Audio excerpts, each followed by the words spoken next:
For kids like ours, the best learning is fun and interactive. We know so many kids who love IXL because their video tutorials and games just help kids feel smart and successful. Take a moment and check out ixl.com/Kirk. IXL is an online learning program that can be used by any student from K to 12, whether they are struggling in a particular subject or if they're homeschooling. IXL allows our kids to learn at their own pace and be independent. And you know our kids love that. On IXL, kids can explore any topic in any grade level, and they're not forced into a single learning path. Our kids thrive on positive feedback, and IXL consistently reinforces success. Make an impact on your child's learning. Get IXL now.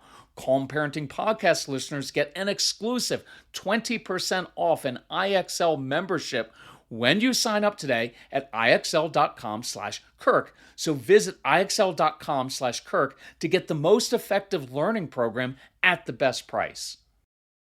So Cozy Earth has solved a marriage riddle we've struggled with for years because Mrs. Calm and I have different temperature preferences. But since we began sleeping under the heavenly softness of Cozy Earth bamboo sheets, we both have slept much better. Cozy Earth bamboo sheets and pajamas, they're luxurious, but they're also temperature regulating. So we're sleeping deeper and longer. And you can get 40% off with code CALM at CozyEarth.com. Mrs. Calm was also a little jealous of my brushed bamboo pullover because it is ridiculously comfortable and it's stylish. I'm wearing it right now. So you can pair it with jeans and look great instead of frumpy. So I ordered her favorite color. I hung it on her side of the closet as a surprise. Major bonus points for me. Look, you have no idea how much joy clothes can bring when they are this comfortable. So visit CozyEarth.com/Calm. Use my exclusive code CALM for 40% off best-selling sheets, towels, pajamas, and more. And let Cozy Earth know you heard about them from the Calm Parenting Guy. It's CozyEarth.com/Calm with the code CALM for 40% off. So what are proper expectations for a toddler? For teenagers, for every age in between, right? It's hard today because you're exposed to so much social media. And if you are unwise enough to look at your Instagram or Facebook feed, you'll see all these happy families. And then you think about your own and you're like, look, I can't even get my child up in the morning without having a power struggle. Not to mention, we still have to get dressed. I've got to feed that child, get them off to school, and you've already had like 6 world wars before 8 a.m.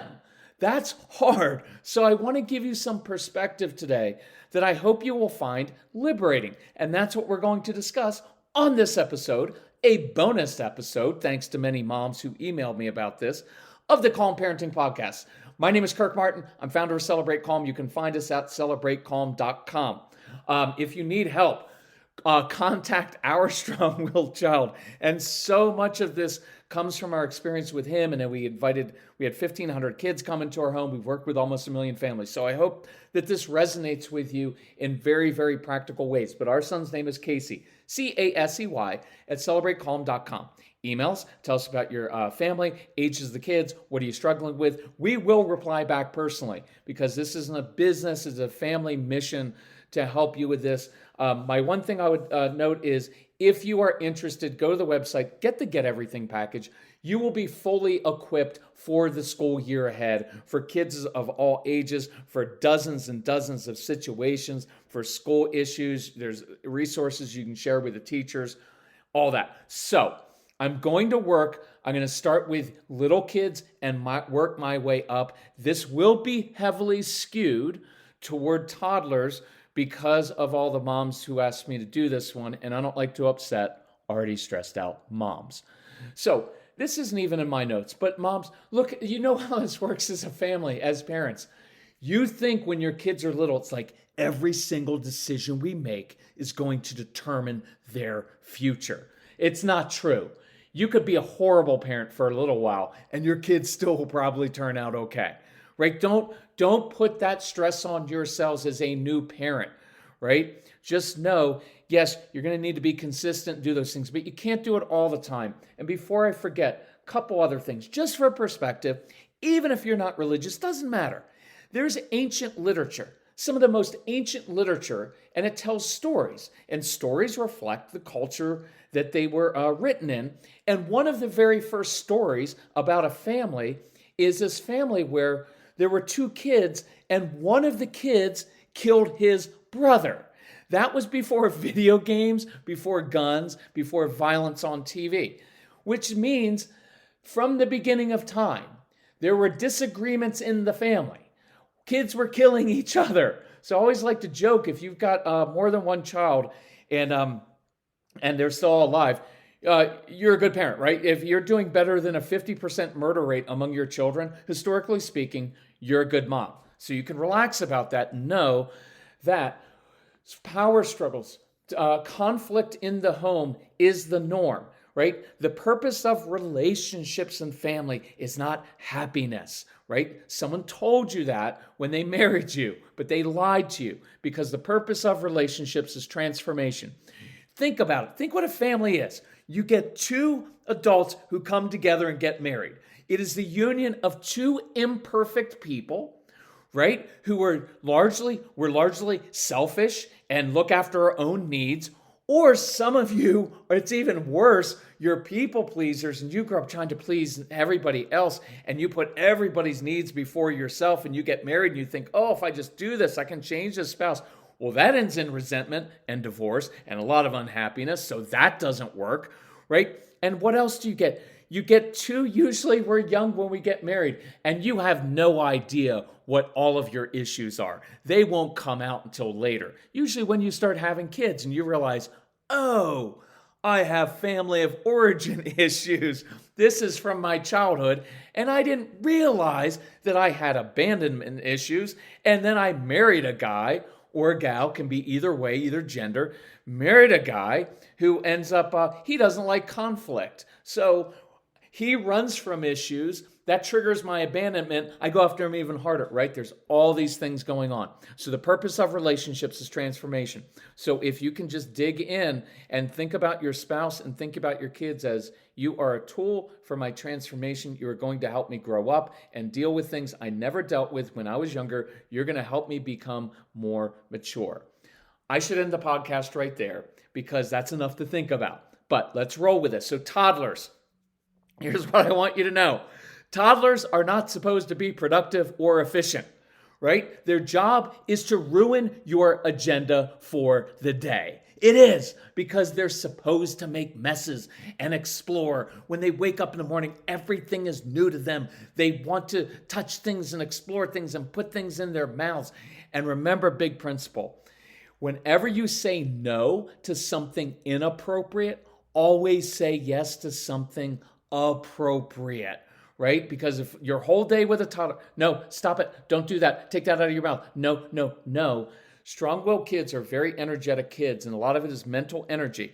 They have ideas. They want to explore. They want to do things. And just saying no is a recipe for frustration, for you and them being frustrated, for your kids to begin internalizing, I'm a bad kid because I'm always in trouble. So I always want to give lists of things they can do.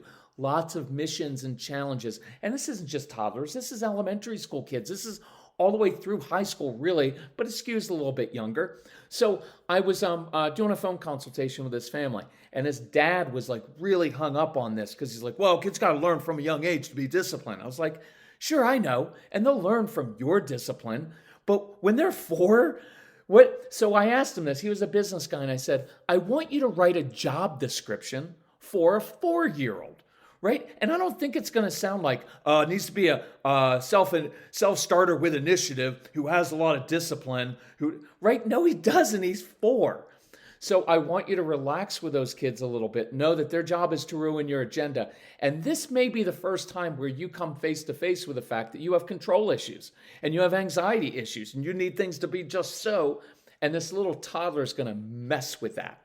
Right? Say your child pushes your buttons or refuses to do what you ask, right? Quietly just do what you said you were going to do, right? Don't react to it. Don't give it a lot of energy. No lectures, no reactions. It's right. It's a very smart thing that your child is doing, right? That is what they do. They're supposed to tinker with your brain a little bit because they're disappointed. So no reaction, right? Look, you've got a child. They wake up with their own agenda. Why? Because your child's a bright, right? In this case, it's a bright little girl. I can tell you, you're going to get calls from the preschool very quickly. Your daughter's not following directions. She won't sit still during circle time, which is good, right? Why do you have sitting still during circle time is a completely arbitrary measure of nothing. For the rest of your life, you never have to sit still during circle time. Nobody at the office is ever going to say, hey, Sarah, Jim, 3 o'clock in the conference room, circle time, right? But we measure our kids against all kinds of arbitrary standards. And I encourage you, you've got to really fight that as a parent for kids of all ages. The people, society, schools, churches are going to put all kinds of arbitrary standards on your kids that have nothing to do with their success or responsibility in life. Or your daughter's just going to wander around the classroom like she has hearing issues. But she likely doesn't. She's just got stuff in her brain that she wants to do. And I'm not saying it's right to do. I'm just saying we have to handle it in a different way. And I'm going to give her lots of missions and challenges and make things more difficult and say, oh, little Sarah, can you help me with this? Because I could really use your help, and give them lots of jobs to do. If you have a really intelligent child who doesn't want to go to preschool because she's not ready emotionally, well, I can tell you what she's going to do. She's going to start biting kids her first day of school. Why? Because she's not messing around. It's not the way she rolls. She's like, not happy here. I'm going to bite people. Guess what? I get kicked out of school, and now I get to stay home where I may need to be so that I can continue to maturing and exploring, right? So in a larger sense with a strong-willed child, we have to give them ownership of their choices and decisions, not control, but ownership. Listen to the strong-willed child program is just have to do that because it explains these kids. They need to be challenged, right? These kids need to touch that proverbial hot stove so that they learn how to do things, and they want to do it differently just within your boundaries. And that's why get that package. You listen to that. You listen to Toddlers ages 2 to 7 program and the 30 Days to Calm so you can learn how to not freak out yourself. Few other ideas for toddlers. Younger kids respond a lot to energy. So controlling yours is extremely important. When you say no, use an even, matter-of-fact tone, no emotion. I am not a big fan of, and I do not encourage you to use the, sweetie, baby, mommy needs your help. I don't talk like this to a strong-willed little child because they don't respect it and it sounds condescending. When I say no to strong-willed kids, whether they're 3 or 33, even matter-of-fact tone. This is just the way that I roll in my home. I discipline with no emotion. What I give my emotion and my enthusiasm to is to leading, to transitions, to what they can do. Hey, jumping on a sofa? Not happening in my home. But I love your energy. If you want to come help me stir the soup or walk the dog, oh man, I could really use your help. See, the no is, there's no energy in that. But I lead in what they can do. You know, little kids don't always hear you because they're caught up in their own world. They're so curious. They're focused on what they're curious about that they tune everything else out. So to cut through the clutter, sometimes I use nonverbals, music, flicking the lights. You know, it's also cool to say sometimes, hey, that's really cool what you're doing right now. Why do you enjoy that so much? And you draw them into a conversation about what they're doing, and you can learn a lot, right? Because then you can transition to, oh, you know what? That's really cool. You know what I could use some help with? If you want to be a grown-up girl or boy, right? Here's another one for your kids who daydream, which is a sign of intelligence, by the way. What were you daydreaming about? Where did you just go in your brain? I'm curious to learn how creative you are and what a great imagination you have. And then you enter into their world. It's why I like with little kids when they're hanging off the sofa upside down, instead of going all freaked out about it, go and hang off the sofa upside down and say, I never thought about doing it this way. This is a really interesting way to see the world. And you enter into their world and you learn so much in so many different ways to motivate them and discipline them that way that matter to them. Remember, I'm just going to repeat this. Give them activities to do. Give them things to do instead of just saying stop. Hey, you're really good at doing X. Could you help me with X? Make things a challenge to stimulate their little brains. Maybe there's a time limit, unless your kids hate that. Do the task backwards or blindfolded. Hey, bet you can't do this. Most of our younger kids have sensory needs. They seek that sensory pressure, so you'll notice them hitting, constantly touching, grabbing at someone passing by. Maybe they're too rough with a dog or a new baby. So you have to proactively meet these sensory needs because that's very settling for their bodies and actually for their brains. And that's why I love having an obstacle course in the backyard of the basement so they have things to crawl under, climb over. I want them pulling on rope or other things, pushing, shoveling mulch, carrying heavy objects, right? You can hide their food or toys in the obstacle course in the morning and say, bet you can't find it. Treasure hunts. All little kids love treasure hunts, right? When they get home from school, instead of asking them about school, and this skews maybe elementary school kids, have the treasure hunt that they have to find. And then maybe one day it's like, hey, why don't you hide something and I have to find it?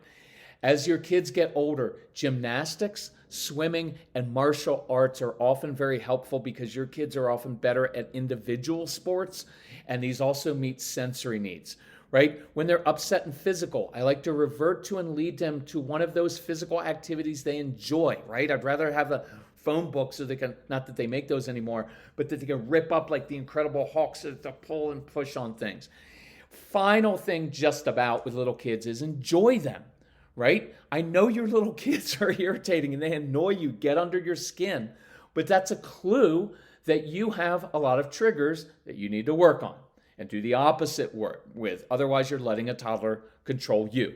So let's geek out together for a minute over gut health because I'm really into this. I just learned that prebiotics are the food that help fuel the growth of healthy bacteria, the probiotics, in your gut. So you have to have both. And that's why AG1 helps my digestion, calms my stomach, and keeps me regular. Look, I've loved my morning AG1 routine for years, long before AG1 became a wonderful partner to the podcast.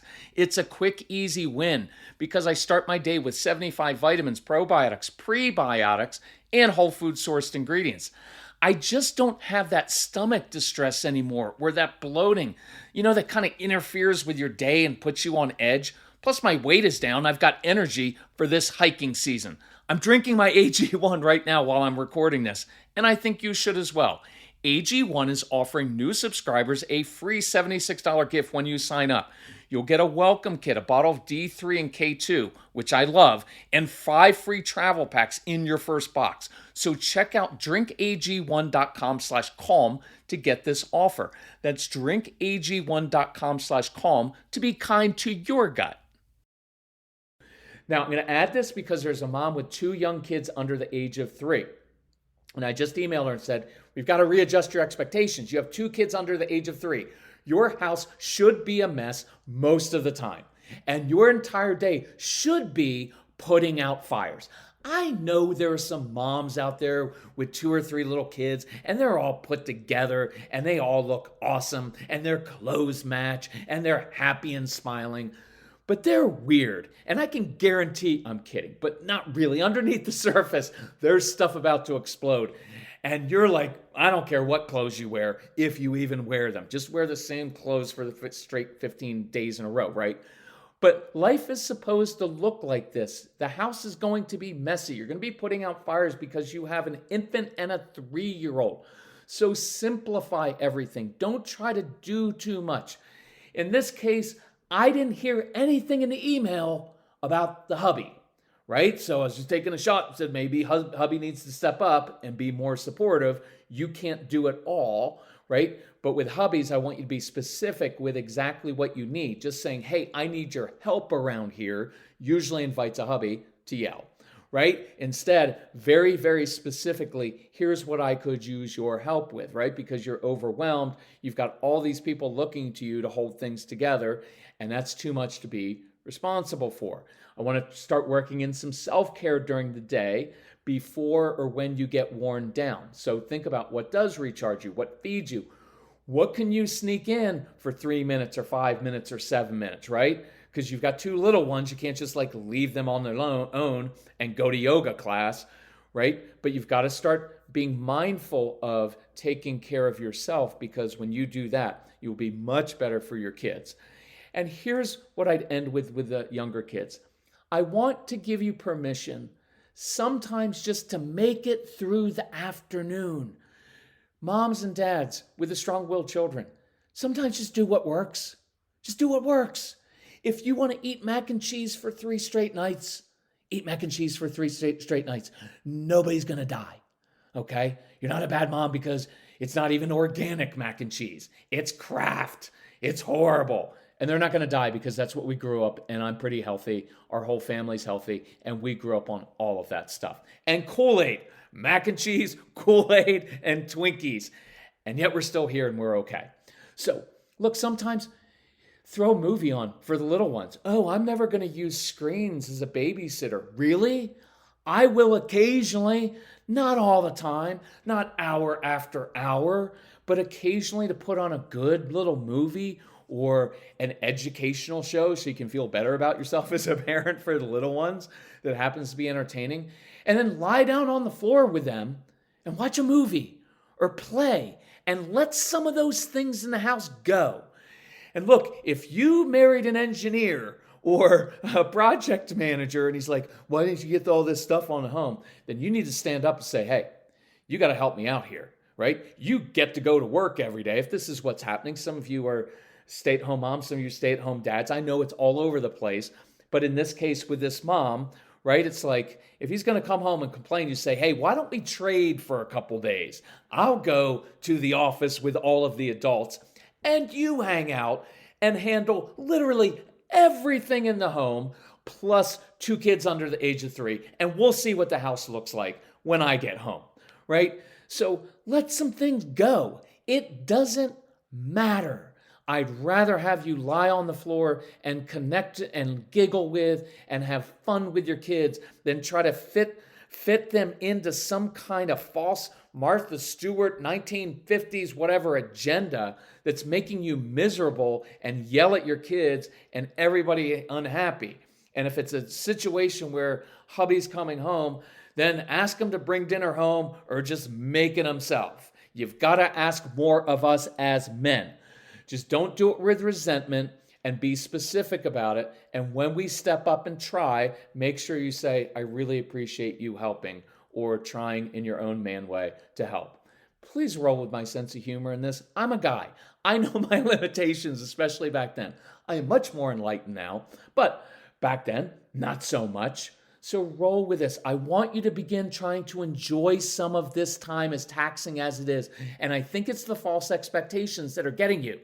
So I give you permission to just roll with the day as it comes instead of fitting 2 little kids into an artificial agenda filled with unrealistic expectations of yourself, your kids, and your family life. Boom. And take that with all of your kids. So briefly, because that took a lot of time, let me go elementary school age. You can use some of those toddler things with them. I really want to create successes with your elementary school kids because they get into school is hard, they shut down, they don't feel as smart as the other kids, maybe they struggle with social skills and they begin to say, I'm dumb, I'm stupid, they don't feel good about themselves, they will shut down, they will become defiant. So you're going to have to find ways for them to shine, put them in a position to use their particular gifts and passions, usually helping other people, and use their energy in positive ways. Look, I can't expand on that right here. It's in all of our programs and other podcasts. Here's the other thing for expectations. Kids in elementary school are supposed to get in trouble and be impulsive. Think about it. We grew up on Leave It to Beaver. It was the story of a little kid who literally got in trouble every single episode. Why? Because that reflected what we did as kids. It's just that nobody really saw us because we were out by ourselves all day doing stuff and our parents weren't micromanaging us, right?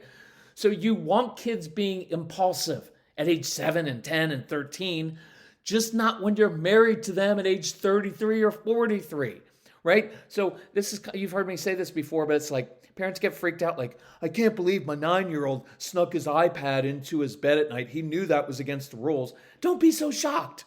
Why would he? It would be weird to me if your 9-year-old didn't occasionally try that. There's an iPad with access to all the world's information. It's fun. It's interesting. Of course, he's going to do it. And of course, he's going to lose his privileges with it. But there's no drama necessary. I can't believe that you would disobey our rules. You are a disobedient child. Why would you say that? Just let them know. Say, I get why you would do that. There's a lot of interesting stuff on your iPad. So sneaking into your room, of course you do that. Makes you pretty much a normal kid, right? But we have rules, we have standards, we have expectations, and I know what's best for you. So you've just lost it for 3 days. And I'm going to hide it away with 8 padlocks on it. Right? There's no drama. There's no shaming the child. Of course he's going to do that.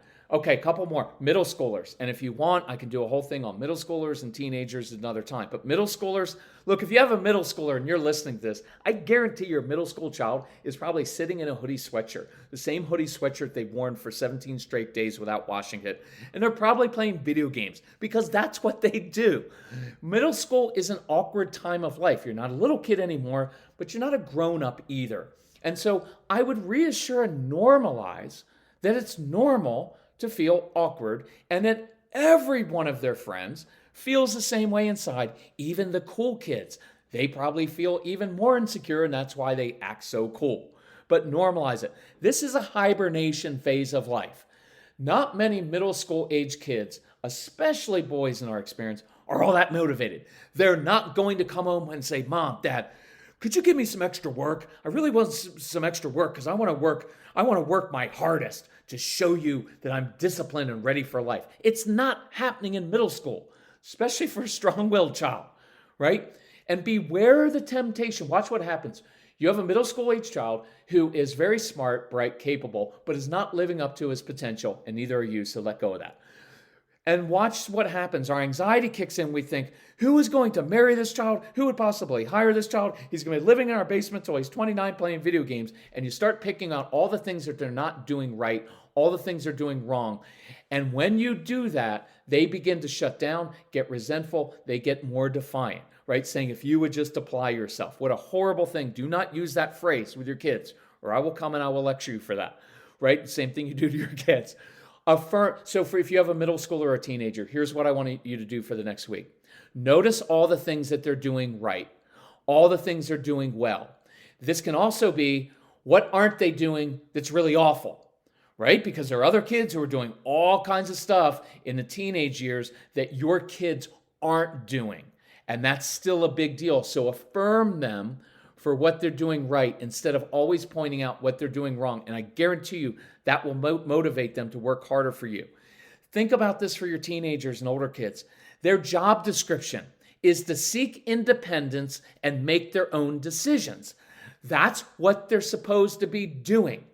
And that will likely include, even if you're in a good religious home, or even more so because some of your standards are way off, right? And you're too rigid, includes sneaking things behind your back. That's normal. They're trying to get away with things, lying, changing passwords on the phone.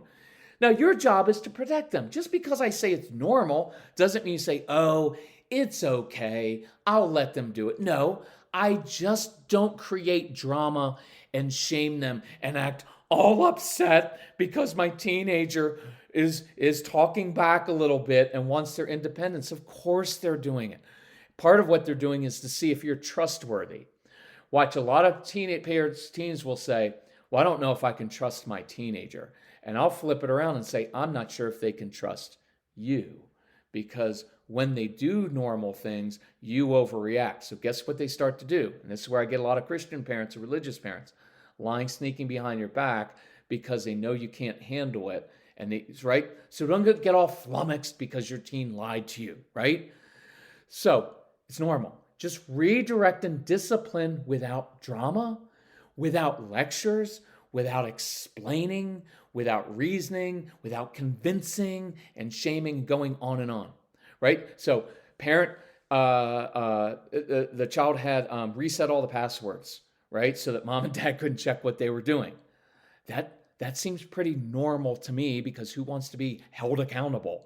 I don't, right? Who wants an accountability coach? I don't, right? Good for you, but no kid wants it. So there's not a lot of drama that's necessary. So I walk by and say, hey, just wanted to remind you to reset the passwords on your phone and computer before 6 p.m. tonight, or all the electronics are mine.